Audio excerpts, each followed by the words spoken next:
ओडिशा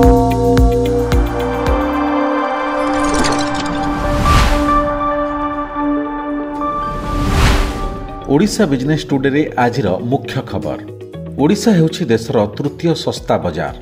भुवनेश्वर हेब विश्वस्तरीय Meditech hub. राज्य को आसिब 432 नुआ आम्बुलांस।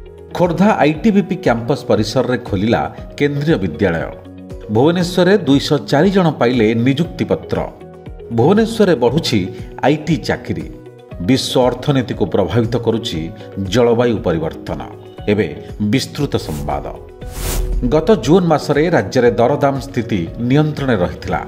एही मासरे खुचरा मुद्रास्फीति हार 0.52 थिला बोली केंद्र परिसंख्यान मंत्रालय पक्षरु जारी तथ्यरु प्रकाश। जून मासरे ओडिशा देशर तृतीय सस्ता बजार थिला। प्रथम राज्य भावे तेलंगाना और द्वितीय राज्य भावे आंध्र प्रदेश रहिथिला। डाक्तर माने कर्तव्य प्रति अधिक सचेतन हेबा सह समाजर जत्न नेबा एवं ओडिशा रे सेवा करिबा आवश्यक। शिक्षा प्रतिष्ठान गुणवत्ता एवं विविधता सहित भुवनेश्वर एक विश्वस्तरीय मेडिटेक हब भाव में उभा हबार संभावना रही बोली एम्स भुवनेश्वर पंचम समावर्तन समारोह रे केंद्र शिक्षा मंत्री धर्मेंद्र प्रधान कहिसंती। स्थानीय और विश्वस्तरीय चैलेंजर मुकाबला पई नूतन चिकित्सा प्रजुक्ति विद्या निर्माण करने दिगरे सहयोगीर दायित्व नेबाकू से आशा व्यक्त करिसंती। नुआ 108 आम्बुलांस किणवा पई टेंडर प्रक्रिया शेष होईछि। आसंता 2 मास मध्यरे 432 नुआ आम्बुलांस आसियो बोली आम्री ग्रीन हेल्थ सर्विस संस्था पक्षरु सूचना मिलिछि। वर्तमान राज्य में 860 108 आम्बुलांस रे रोगी परिवहन करुछंती। केंद्रीय विद्यालय केवल छात्र छात्री ज्ञानर विकास उपर गुरुत्व देव नहीं बरं भविष्यतर सर्वोत्तम व्यक्ति सृष्टि करने दिगरे सहायक हेब बोली केंद्र शिक्षा मंत्री धर्मेंद्र प्रधान प्रकाश करिसंती। खोर्धा स्थित आईटीबीपी कैंपस परिसर में स्थायी केंद्रीय विद्यालयर कैंपस स्थापन पई भूमि पूजन करने सह अस्थायी कैंपस लोकार्पण करिसंती। स्थायी कैंपस निर्माण पई 30 कोटी टंका मंजूर करिसंती केंद्र सरकार।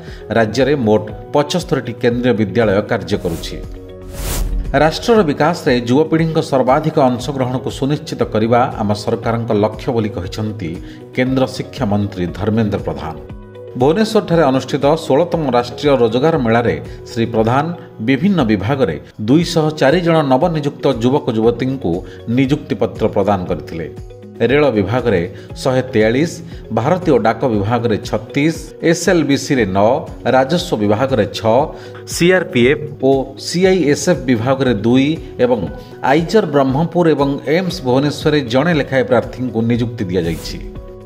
सूचना प्रजुक्ति नियुक्ति सृष्टि करिबारे राजधानी भुवनेश्वर गुरुत्वपूर्ण भूमिका ग्रहण करिछि। विशेषकर नॉलेज प्रोसेस आउटसोर्सिंग वर्ग में एठारे अधिक नियुक्ति सृष्टि होइछि। चलित वर्षर प्रथम 6 मासरे भुवनेश्वर रे केपीओ नियुक्ति 21% वृद्धि पाइछि। मानवकृत कार्यगुड़िक परिवेश उपरे गभीर प्रभाव पकाउथिबा बेले एहा जोगु समुद्रर पतन 1900 मसीहा ठारू 20 सेंटीमीटर वृद्धि पाइछि। सेहीपरि देशगुड़िक बात्या बन्या और मरुड़ी भली प्राकृतिक विपर्ययर सामना करुछंती।